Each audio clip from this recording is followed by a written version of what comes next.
So this is what I woke up to this morning.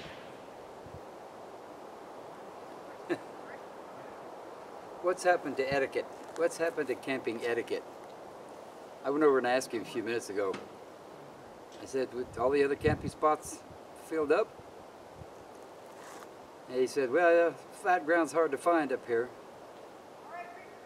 2.5 million acres of forest, and this is the only flat land? No etiquette, no camping etiquette, just rude. So I'll be leaving in the morning. Said there's 7 more of them coming right here, and they're just gonna, they're just gonna surround me.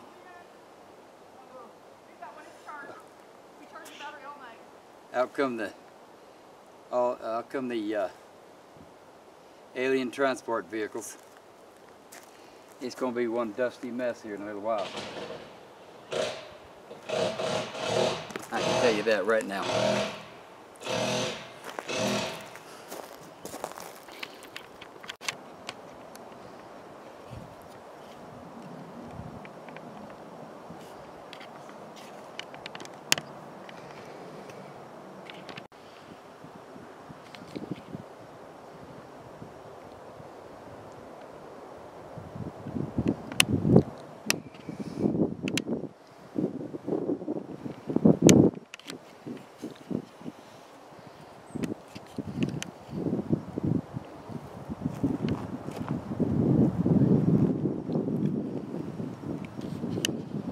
That's what came in last night with the U-Haul.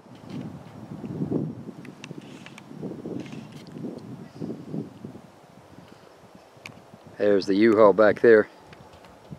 A little shaky.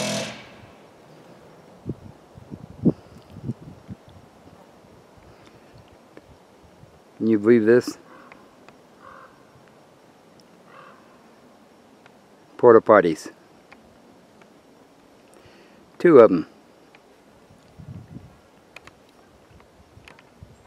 Well,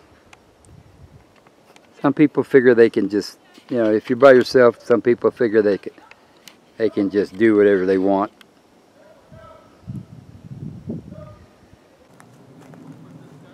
People right over there just let their dogs out. First they came out with a leash on, but the big white one doesn't have a leash on it now, so it's just running around.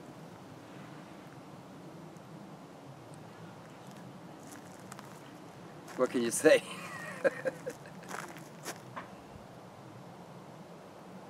Not a lot I can say. I can tell you one thing. I would never do that.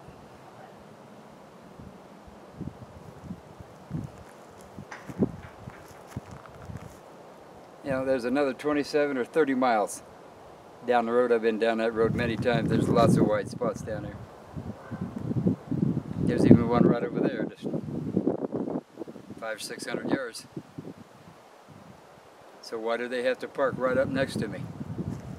Stupidity.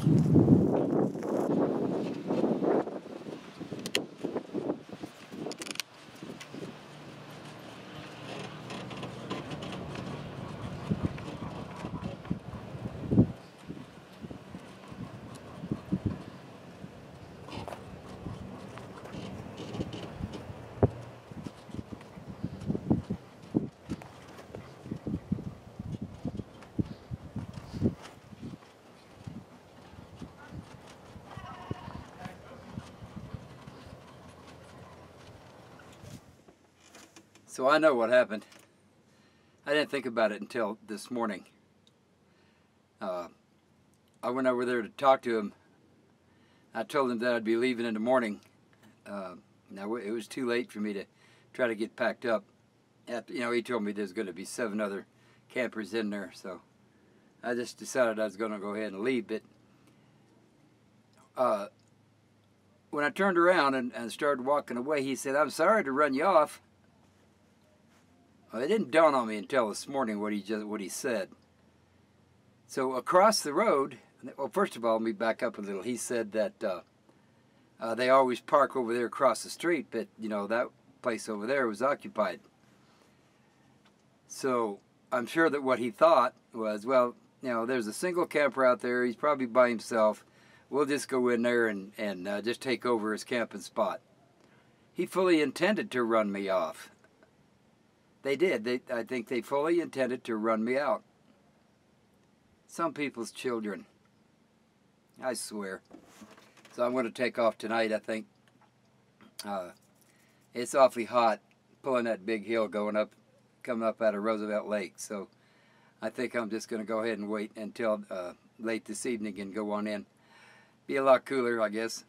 You know, I want to go and get my jury thing straightened out, all that kind of stuff. I think I told you all before that the doctor said that as soon as I get done camping, he was going to fix my knee.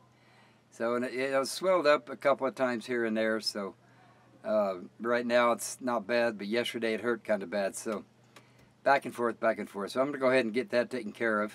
I'll probably be off for a week or two anyway. So hope you stick around.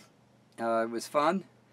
But as soon as I get all that done, I'm going to come back up. It'll be cooler then, for sure. And, you know, as soon as the weather starts getting a little chilly, you know, the snowflakes go home. Go back to their RV parks. Yeah, I was thinking this morning. I was irritated anyway when I thought about what I thought about. And for 2 cents, I'll be back up. You know, I'm always saying, you know, I don't tell anybody where I am, this secret place, and, you know, the less people that know about this place, the better it is, and all that. So I was thinking, it just crossed my mind, I should release the coordinates of this place. That'd be kind of fun, but then I thought again, I'd just be shooting myself in the foot, so. Anyway, well, we'll chalk it up for experience. Have a great day.